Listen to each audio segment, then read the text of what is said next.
yes, commercial economic interest is a defining pillar of the relationship, but at no point can you expect the EU to do anything other than to continue to promote what is in its DNA: rule of law, fundamental rights, human rights, promotion of those.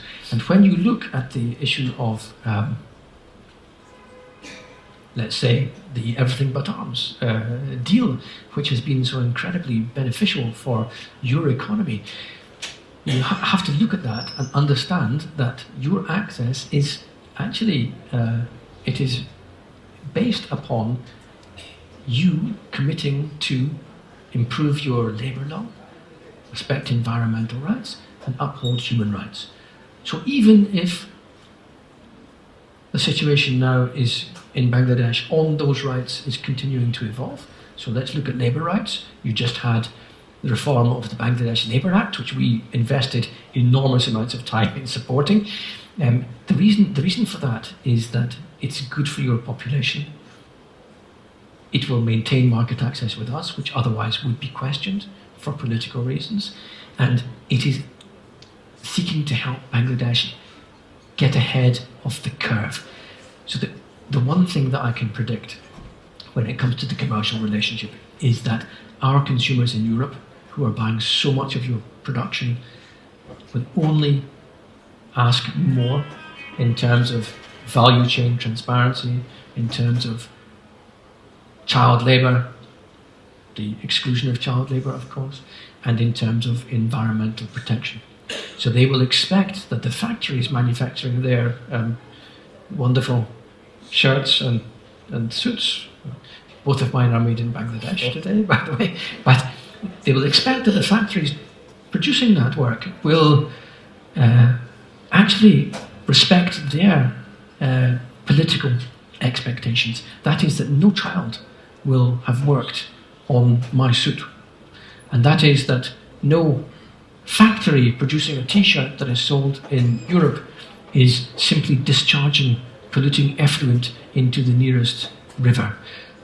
There is some way to go, but this expectation from our consumers will only increase. So please, I encourage Bangladesh, we are there with you to help you get ahead of the curve, because that will be really so important, not only for everything but arms and its continuity, for GSP Plus, for certain sectors of your economy, and for any potential future free trade agreement. Should also be demanding of people who have power over money or access or politics or decision making, investment decisions. I think this more demanding culture will make your entire polities, the system, more responsive to the needs of the population. And I hope that we can drive it in this direction. I see good signals. Nothing is perfect. We are not perfect either, but I see good signals, and we need to keep encouraging that the reform is maintained.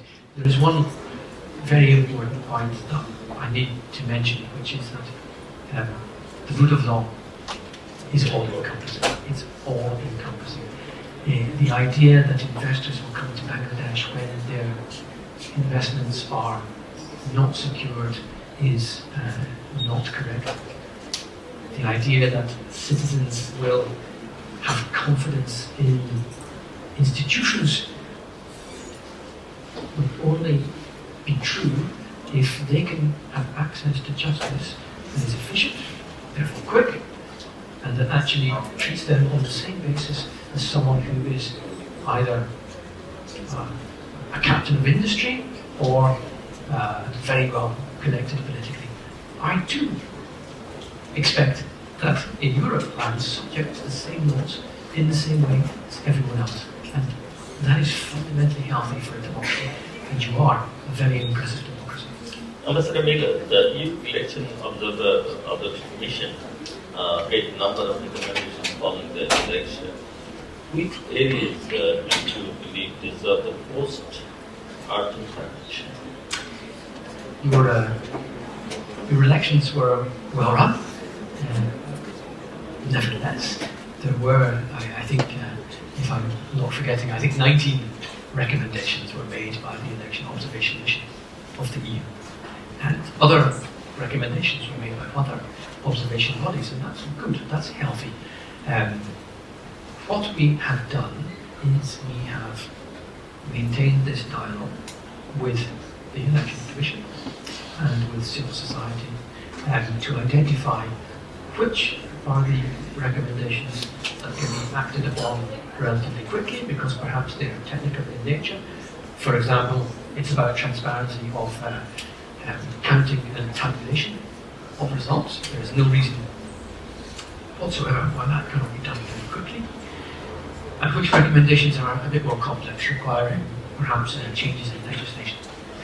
So this is a process that's ongoing.